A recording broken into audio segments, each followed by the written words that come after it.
pasak bumi atau yang dikenal juga dengan nama tongkat ali. Tanaman ini sejak zaman dahulu dipercaya dapat meningkatkan vitalitas pada pria. Wah, kok bisa ya? Kandungan apa saja ya di dalamnya sehingga dipercaya dapat meningkatkan vitalitas pria? Dan adakah khasiat lain bagi kesehatan? Dr. Ekles akan membahasnya secara tuntas bersama Dr. Herbal Medik Erna Hayati di segmen kali ini. Penasaran kan? Yuk langsung kita simak. Oke pemirsa, kali ini kita akan membahas mengenai tanaman pasak bumi. Nah, mungkin pemirsa ada yang sudah pernah mendengar ataupun ada yang mungkin belum pernah mendengar, tapi mungkin ini segelintir orang tahu bahwa tanaman ini cocok untuk pria, bermanfaat untuk kejantanan katanya. Nah, saya sudah bersama Dr. Erna Hayati, MMMSI, ahli herbal medik. Apa kabar dokter? Alhamdulillah. Oke, luar biasa ya. Seperti pembahasan kita kali ini tentang pasak bumi ya, kita selalu semangatnya kalau bahas soal ini dokter. Semangat. Nah, kenapa sih dinamakan pasak bumi atau tanaman apa ya? Tongkat ali. Tongkat ali. Kenapa dokter? Nah, karena bentuk akarnya itu menancap ke tanah bagaikan tongkat. Kalau perkiraan saya seperti itu ya. Jadi panjang seperti tongkat juga, kira-kira dari sini segini setengah meter lebih nancap ke bawahnya. Dan menusuknya seperti pasak. Seperti pasak. Makanya dikatakan pasak bumi atau panjang kayak tongkat. Dan lurus. Dan lurus. Berarti dokter Erna, ini sejenis tanaman ya? Ya, betul. Namanya pasak bumi? Ya. Oke. Nah, karena dia tadi ya pasak ke bumi dan berbentuk tongkat itu namanya ya. Nah ini kan direlasi dengan kejantanan pria, obat. Kira-kira apa saja sih manfaatnya dok? Pasak bumi ini? Ya pasak bumi ini yang lebih dikenal adalah untuk kejantanan pria. Ya. Tetapi sebenarnya bukan hanya sekedar kejantanan pria saja. Tetapi dia juga bisa untuk kejantanan pria ini. Nah, ya. Gitu. Oke. Nah kira-kira apa sih dokter yang sehingga membuat lebih kuat? Bagi pria-pria nih? Ya, jadi sebenarnya di dalam, ini sebenarnya bentuk akar yang harusnya ya ada ya tersedia yang panjang-panjang, yang masih gelondongan.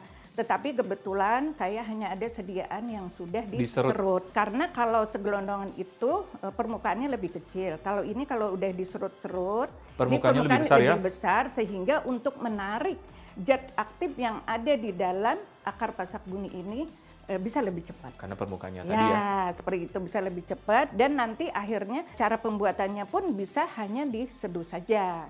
Jadi artinya kalau ini bisa diseduh, bisa direbus, tapi kalau untuk yang berbentuk akar sebaiknya itu direbus. Sebaiknya direbus.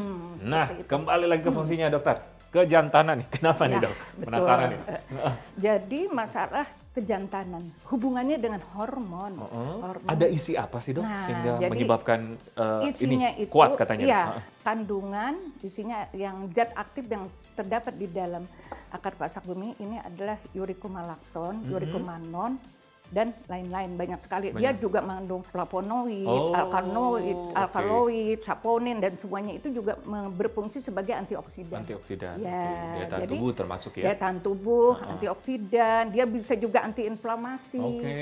Nah, manfaat sebagai antiinflamasi, kan kita sering mengalami peradangan ya. Nah, inflamasi itu artinya peradangan. Sesuatu peradangan itu artinya sesuatu sel di dalam tubuh kita itu mengalami perlukaan. Ya. Nah, jadi dia membantu proses penyembuhan cepat. Proses penyembuhannya. Jadi yang kita ada sedikit inflamasi atau peradang, boleh. Boleh ini. Oke. Nah, apa hubungannya di tubuh sehingga dia secara orientasi, ini aku langsung jadi kuat nih dokter kalau minum akar. Ya, jadi dia mengandung, tadi belum pasak saya sebut bumi. Ya pasak bumi ini mengandung urikomanon, urikomalakton itu yang rasanya pahit. Ya, jadi dia itu fungsinya untuk peningkatan hormon dari testosteron, hormon laki-laki. Nah, itu intinya. Nah, setelah dia di dalam peningkatan, merangsang peningkatan itu sehingga terpancinglah untuk rangsang seksualitas. Karena peningkatan perangsangan dari hormon testosteron tadi. Testosteron itu. Berarti ini hanya bisa disarankan bagi pria. Kalau untuk wanita gimana? Bisa, bukannya pria saja, tapi memang lebih banyak pria yang menggunakannya. Tapi wanita pun juga bisa, karena banyak manfaat daripada akar pasak bumi ini. Gitu. Oke, jadi relatifnya ke situ ya dokter. Berarti dia meningkatkan stamina karena berhubungan dengan hormon pria tadi. Iya, betul. Oke, baik dokter Ana, gimana nih cara meramu pasak bumi ini dok? Penasaran nih dok, bahannya apa dok? Jadi bahan-bahannya itu, bahan utamanya adalah akar pasak bumi. Akar pasak bumi ini ada yang masih gelondongan, boleh direbus. Tapi kalau yang udah diserut ini bisa diseduh, bisa juga direbus ya. Jadi bisa bahan tambahannya bisa ditambah jahe atau gula merah atau ini kayu manis ya? Atau madu.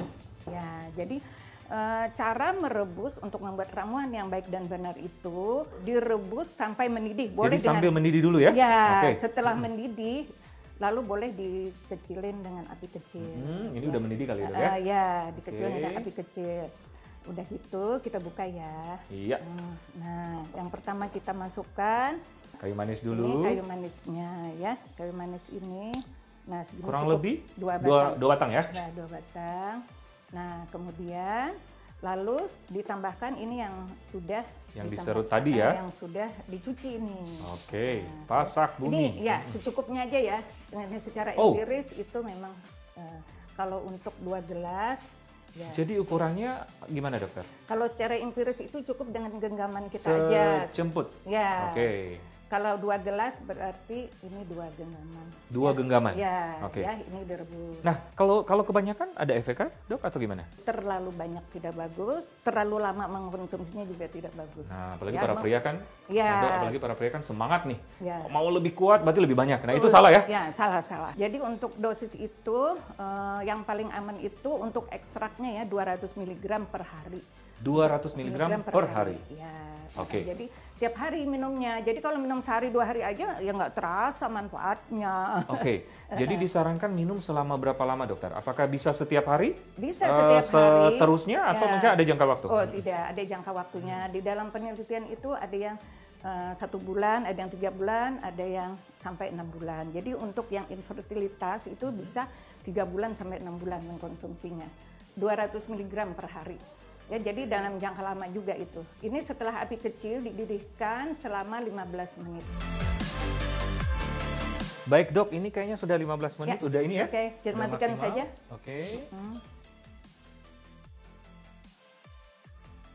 Oke, jadi setelah ini kita ambil ini ya? Iya, kita ambil disaring dulu dokter ya? Kita saring dulu. Ya.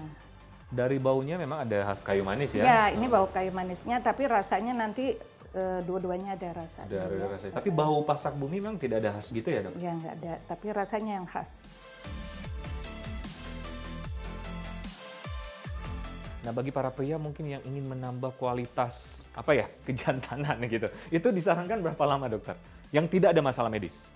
Oh kalau nggak ada masalah medis cukup 4 minggu sampai 6 minggu. Sebulan sampai sebulan setengah. Nah kalau ada masalah medis? Kayak ejakulasi dini. Misalnya ejakulasi dini atau infertilitas. Kalau infertilitas itu 200 mg per hari itu sekitar 3 sampai 6 bulan.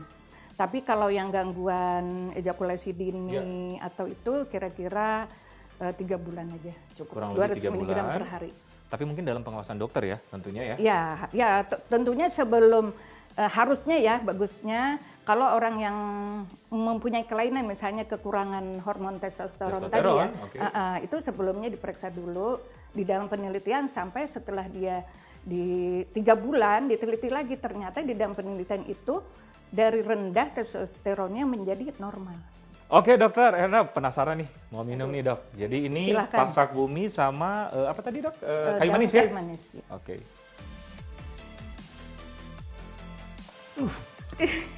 Saya memang sepahit ini ya?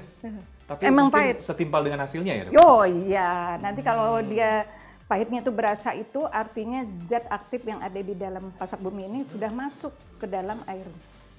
Oke, jadi mungkin bagi para pemirsa yang tidak tahan dengan pahit bisa dicampur apa dokter? Oh, apakah bisa ada ditambah madu? gula, bisa ditambah madu bisa. Bagi yang punya diabetes sebaiknya jangan pakai gula.